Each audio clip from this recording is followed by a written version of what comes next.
The new tranche of reporting that you and Maggie are out front with tonight. Tell us about this, the collection of concerns Bolton had, and what I was interested in, the fact that Barr engaged on the topic. Yeah, so last year, Bolton and Barr had a discussion in which Bolton said he was concerned about the president's relationships with dictators around the world. And was he, doing favors for them? And Barr reacted that he concurred that this had created a perception problem. And he singled in on contacts that the president had with Turkey, the leaders of Turkey and China on these issues. Basically, two of the closest people to the president talking together about how they didn't understand why he was taking different moves in regards to national security, in regards to Justice Department investigations.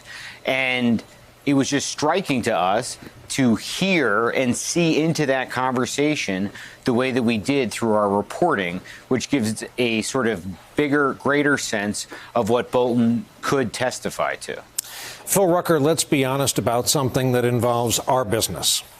When a much-awaited book, usually in galley form, arrives, even if a deal has been done with a news organization to be the exclusive purveyors of that big, splashy book campaign, often copies are made, and employees who are trusted are entrusted to read along so they'll be up to speed the day the book drops. This happens, in my experience, throughout life, and I've rarely seen it broken. The implicit deal. Is it possible that just one set of eyes at the NSC and maybe one set of eyes at the publishers has seen this book?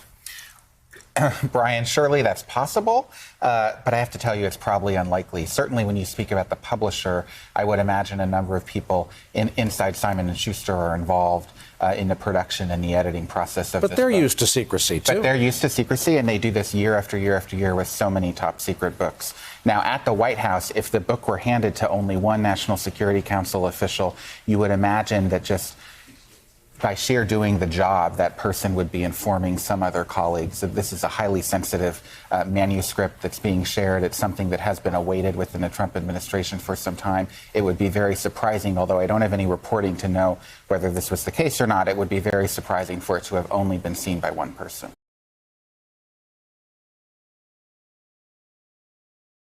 Hey there, I'm Chris Hayes from MSNBC. Thanks for watching MSNBC on YouTube. If you want to keep up to date with the videos we're putting out, you can click subscribe just below me or click over on this list to see lots of other great videos.